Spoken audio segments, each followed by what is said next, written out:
friends. Welcome to the Inspiring Heights podcast. I'm your host, Vanessa Kaiser, and I am delighted that you are here with us today. Our mission here at Inspiring Heights is to inspire you, our friends, to grow closer in your relationship with Jesus and to live inspired in your day-to-day life.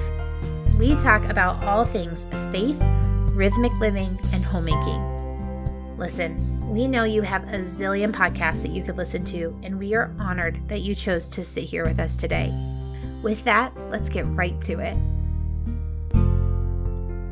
When I was planning for the September episodes here on the show, I thought about how we've never talked much about finances. And money can be a really sensitive and uncomfortable topic of conversation, and yet it's something that affects all of us every single day.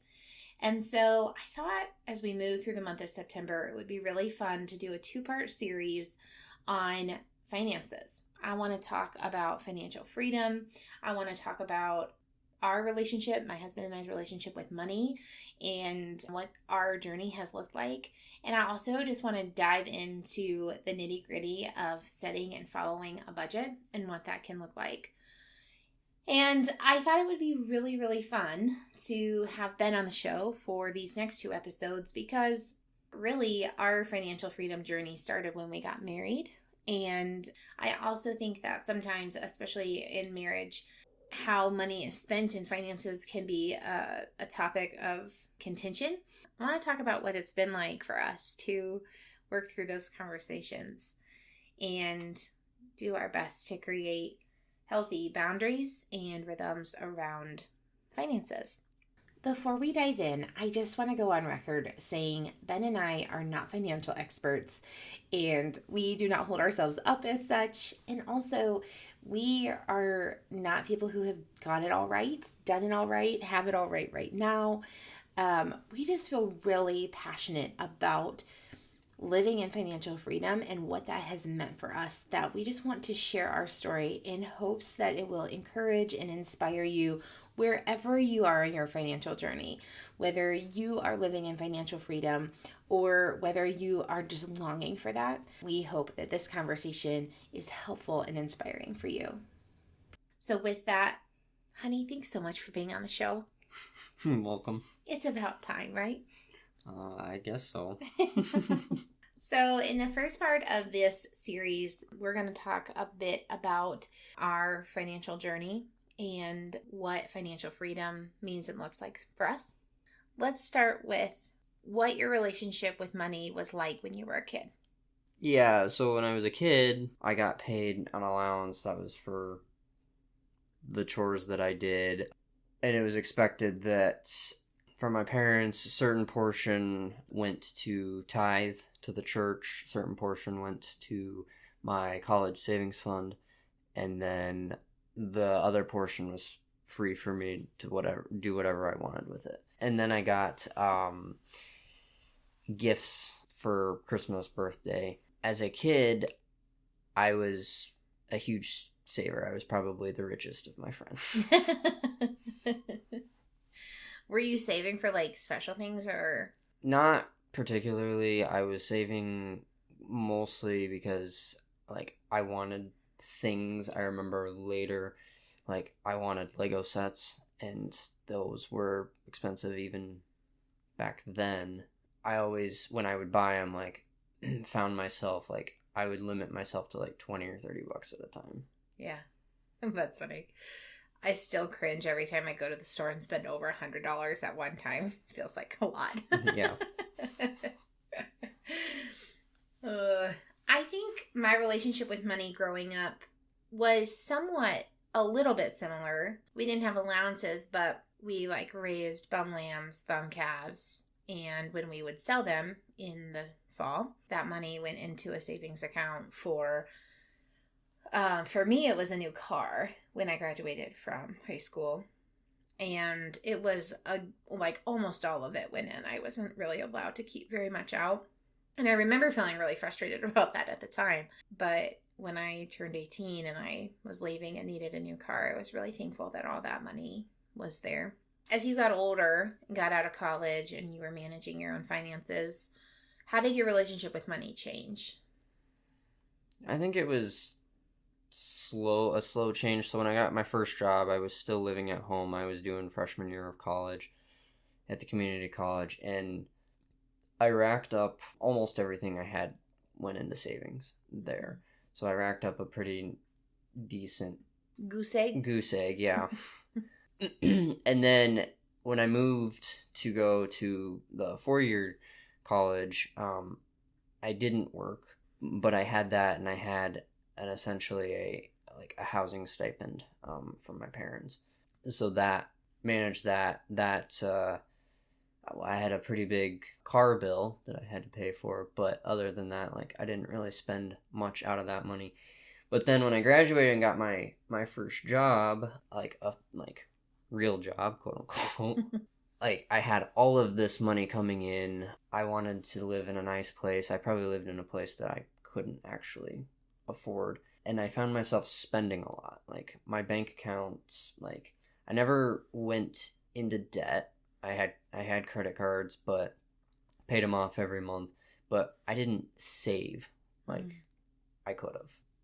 And then I guess the only debt I did go into is I bought a truck. I put 50 down, and 50%. Yeah, 50% down, and then borrowed the rest. And yeah, I made payments on that. Bank account numbers stayed exactly the same, like, they didn't go up or down. So I was essentially just living paycheck to paycheck, and spending everything that I brought in. Yeah I worked really hard all through college to pay, like, for housing and bills and whatever, just to live, right? And it's so interesting now. I can think back on that time. I have a very different mentality now than I did then. But my mentality then was work hard, play hard, right? So I worked really hard. I can think of times where I would have like 4 or 5 jobs and in like a specific season. And I worked a lot of hours, and I went to school. But I also spent a lot of money, and it was as you were kind of explaining, like, it came in and it went out. The difference between you and me is that when I got my first real job, I really went too far that way, right? So I did go into some debt. And I remember doing like a class through my church at the time where I wish I could think of his name, but I can't. He's like a financial guru.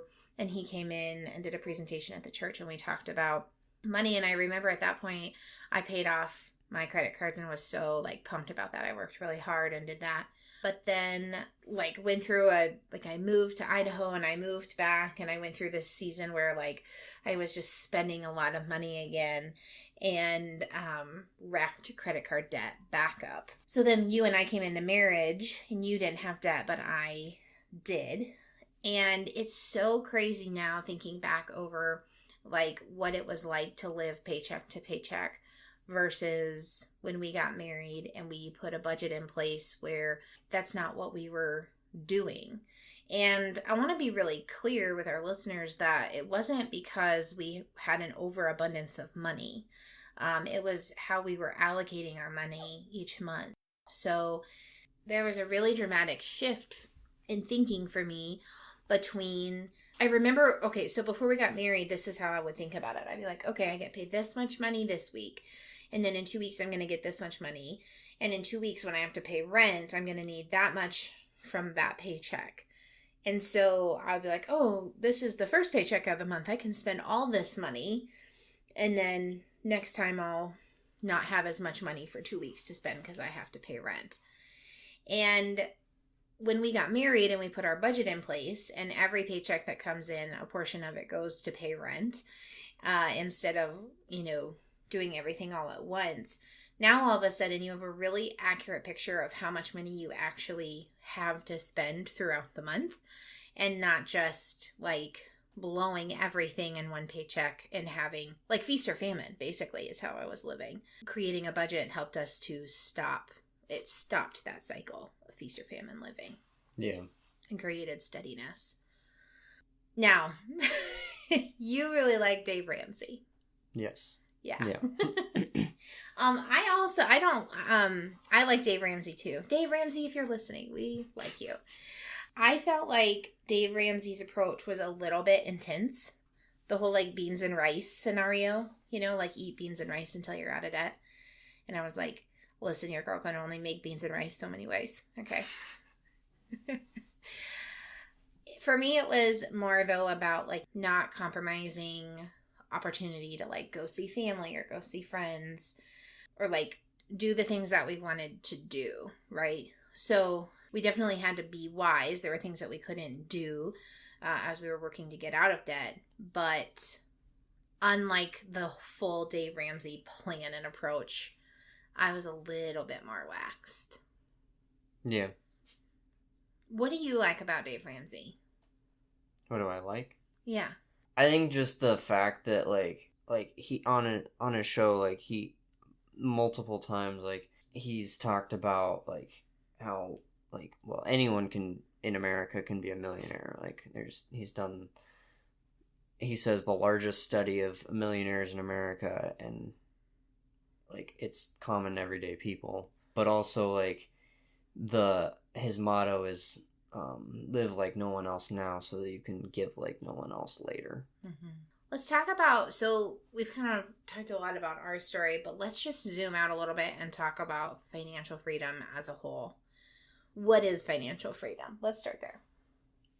I would say financial freedom is, well, essentially no debt. Mm-hmm. That's the biggest component for me. And you might not have the resources to do everything you want, but you have resources to take care of your family and provide them opportunities. For sure. And you have an emergency fund in the event that something happens and you're unable to work, or you have a major repair but you weren't planning on, things like that. Yeah. Right? Yeah. Okay. So with that definition as our base, now let's talk about, why is financial freedom important? I think it's important because, well,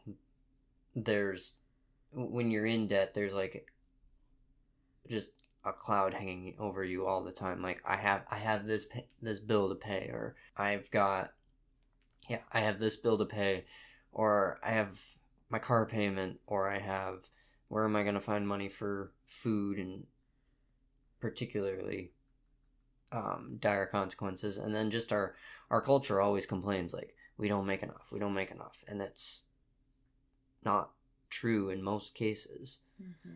And then the other part is like, I think biblically, Dave Ramsey talks about it a lot, like the borrower is slave to the lender. Like it's kind of biblical to be financially free and independent. Mm-hmm. For sure. Yeah, I would say there was a significant weight lifted off our shoulders when our debt was gone. And I think that's so interesting because you hear all the time, money is one of the probably top 3 reasons for argument and disagreement in marriage. And when you're financially free, and again, I want to just like reiterate, when we're talking about financial freedom, we're not talking about wealth necessarily, right? We're talking about not having any resources tied up in debt payment. That's what we're talking about. And having saved money, knowing that if something were to occur, you could survive for 6 months, a year. Yeah. Okay. So part of what that freedom feels like is there's a pressure release valve that happens when you're debt free and you have a savings for emergencies, and it makes moving through life a little bit different. It also just creates opportunity to be able to be more generous with your money, which I think the Lord blesses in a lot of ways, and therefore in marriage can create it brings joy, I think. Yeah. So for our friends who are listening who are struggling with finances, what would be your number one advice to them, like right now? What can they do today to get started in the right direction? I think the first thing is they've got to make a budget, see it, and like just calculate like what is your total income, mm-hmm. and then budget it. Yeah. We're going to dive in 2 weeks. We're going to dive into what making a budget looks like and talk about just some tips and tricks that we learned through like failures and successes in that. I think the other thing is just to take like a pause and go, where am I leaking money right now? Maybe you're not even quite ready to make a budget because it can take it takes a little time, first of all, and it takes some willpower to do it, right? But a really good baby step is to go, where am I leaking money?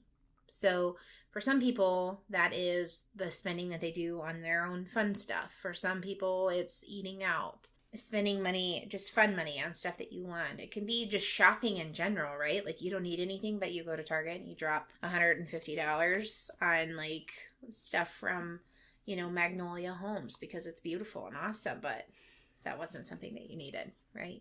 Yeah. So identifying where you're leaking money can be a really good first start. Yep. I also think that accountability can be a really helpful tool for anything that you're trying to do, right? And so if you're married, having this conversation with your spouse, right? And if you're single, having this conversation with someone that you trust who can hold you accountable for your actions, right? So a friend or a family member. And I think that talking about money can be really, really uncomfortable, especially if you feel like you've struggled with money or like that hasn't been something that you have managed the way that you want to manage it. And my encouragement to you is that keeping that in the dark is perpetuating the problem, but bringing it to the light and being willing to move forward in a way that honors God and honors your family is really, really freeing. Yeah, I would agree. Okay, that was a good start. Yeah, it was. So what can people expect from the next episode? I guess probably, details about budgeting, knowing where to start with it, maybe some apps and programs that might be helpful, and I guess knowing some tips on like knowing how to, like, if you've identified where you're leaking money, how to quit leaking money. Yeah, it's going to be so good. I love talking about budgets. It's one of my favorite things now. And there's so many helpful tools, and there's a lot of helpful resources in the form of like encouragement that extends, like the Dave Ramsey show happens like every day or every week or something. Like it's a lot. It's on the radio all the time. So we'll maybe also identify a few really good podcasts for getting your budget started, and we'll link them, not in this show, but in the next one.